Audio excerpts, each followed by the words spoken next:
آج کل ہر دوسرا شخص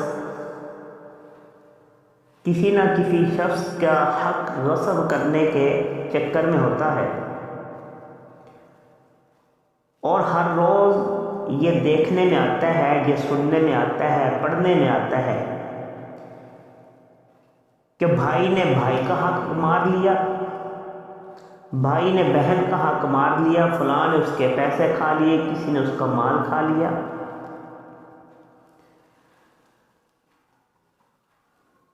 تو جو لوگ دوسروں کا حق کھاتے ہیں، دوسروں کا مال ہڑپ کرنے کے چکروں میں ہوتے ہیں، دوسروں کی زمینوں پر قبضہ کرتے ہیں،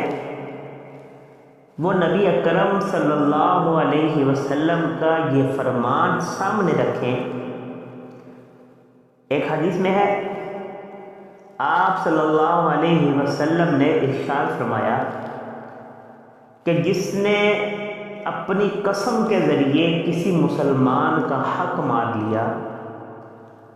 اللہ نے اس کے لیے آگ واجب کر دی، یعنی جہنم اس کے لیے واجب ہو۔ کسی کی کوئی چیز نہیں تھی اور اس نے قسم اٹھا لی کہ یہ میری ہے، تو فرمایا قسم کے ذریعے اس نے کسی کا مسلمان کا مال ہڑپ کر لیا، حق مار لیا، تو اللہ نے اس کے لیے جہنم واجب کر دی، اور فرمایا کہ جنت اس پر حرام کر دی گئی۔ ایک شخص نے عرض کیا کہ یا رسول اللہ صلی اللہ علیہ وسلم، اگرچہ وہ معمولی سی چیز ہو، تو اللہ کے رسول صلی اللہ علیہ وسلم نے ارشاد فرمایا کہ چاہے وہ پیلو کی درخت کی ایک شاخ ہی کیوں نہ ہو،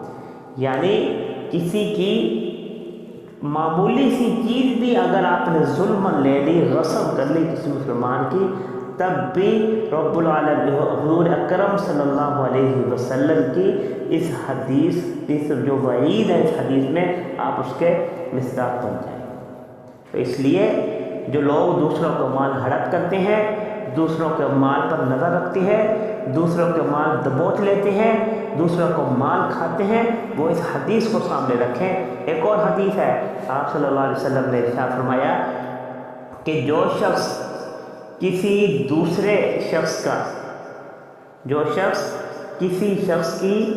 ایک بالشت زمین پر بھی ظلماً قبضہ کرے گا، دبائے گا، ایک بالشت، ہم تو یہاں مربوں کے حساب سے قبضہ کر لیتے ہیں، ہم یہاں مرلوں کے حساب سے قبضہ کر لیتے ہیں، ہم بھائی جو ہے بھائی بہنوں کا حق نہیں دیتے، ہم وراثت میں تقسیم نہیں کرتے، وہ مال بھی اسی میں آتا ہے، غصب کرنے کے اس میں آتا ہے۔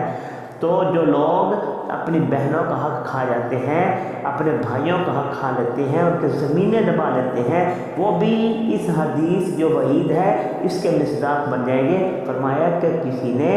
ایک بالش زمین بھی ظلماً کسی کی دبا لی، تو قیامت کے دن 7 زمینوں کو توق اس کے گردن میں ڈال دیا جائے گا، یعنی جتنے حصے پر اس نے قبضہ کیا ہوگا اتنے حصے کی جو زمین ہے وہ توق بنا کر اس کے گردن میں ڈال دی جائے گی، اور پھر اس ایک حدیث میں ہے کہ اس کو کہا جائے گا کہ جو اس زمین کا تو نے قبضہ کیا تھا، اس زمین کی تو مٹی اٹھا کر اپنے سر پہ رکھ۔ اب خود اندازہ لگا لیجئے، جو لوگ دوسروں کی زمینوں پر قبضہ کر لیتے ہیں، قبضہ مافیا جو ہے،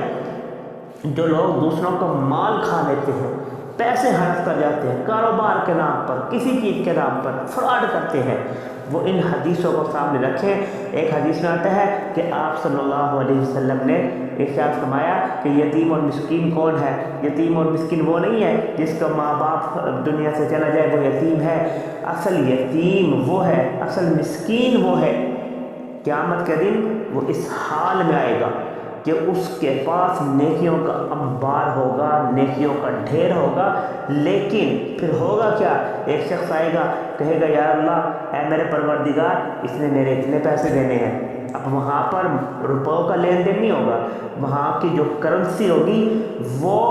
نیکیاں ہوگی۔ اللہ تعالیٰ فرمائیں گے ٹھیک ہے، اتنے پیسے دینے ہیں، اتنی نیکیاں اس کے کھاتے سے نکال کر، اس کے نامہ اعمال سے لے کر، جس شخص کا اس نے حق مارا ہوگا، جس کے اس نے پیسے کھائے ہوں گے، اس کو دے دی جائے گی، یہ لے۔ دوسرا آ جائے گا،